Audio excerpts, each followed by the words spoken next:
sunny side of cafe. I'm Haji, an English teacher in Japan. Today I will talk about AI technology. We have thought about AI artificial intelligence at class. We have learned computer technology has a lot of strong points. Some people say humans workers may be replaced by AI systems. Is it true?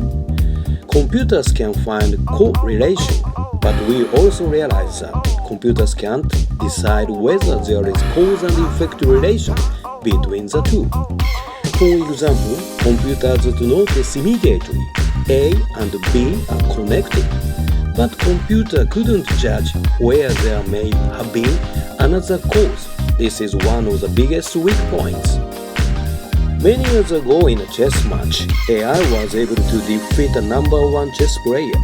The most surprising aspect of this game was that many professional players couldn't understand what the AI was doing.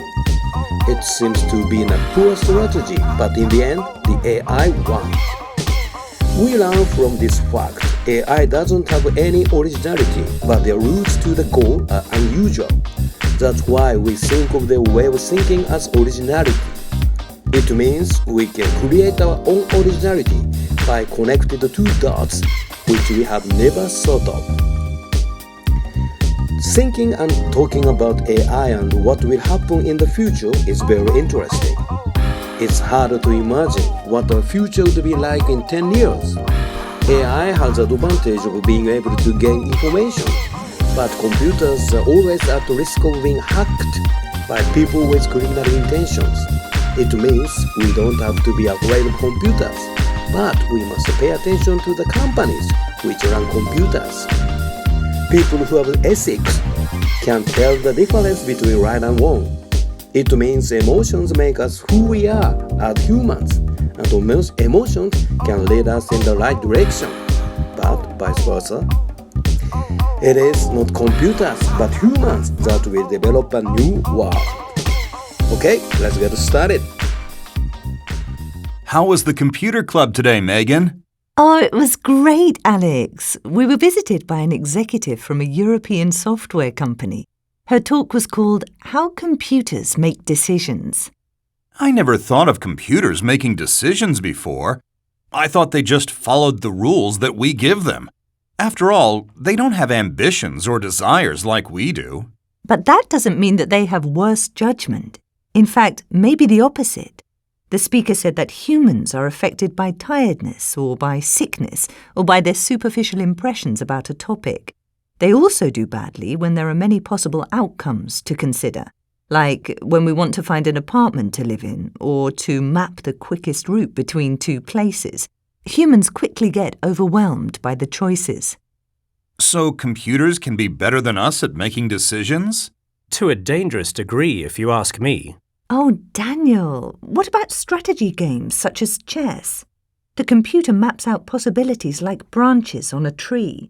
It gives a rating to each branch, and then it just picks the option with the highest rating. It can do that very, very quickly. Still, I don't think I'd want to live in a world in which computers made all the important decisions. After all, they don't care about the results of their choices. Chess computers try to win the game only because we program them to.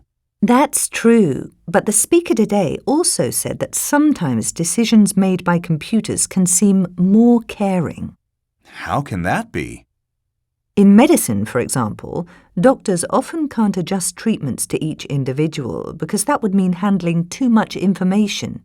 They just provide standard amounts of medicines, for example. But a computer can quickly analyze all the tests and give each individual the exact treatment that they need.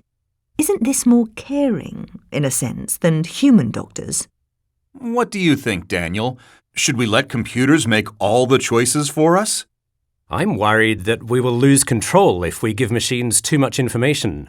I read recently that personal health data held by a private company in Britain was leaked onto the internet. Besides, you say that computers can make better decisions than humans. Suppose they decide to take over the world. They might start keeping us as pets. Oh, don't be so dramatic. Even the most advanced computers just follow the instructions in their software. Plus, they need electricity, which we provide. Maybe the problem isn't so much giving control to the computers as giving it to the companies that run them. I don't think that computers are trying to take over the world, but I do think that companies are. You both don't see what's happening. Before long, it'll be the computers that are running the companies. Well, we can't uninvent them, can we? What do you think we should do? I think we have to set them against each other. Divide and rule. We need computers to police the computers.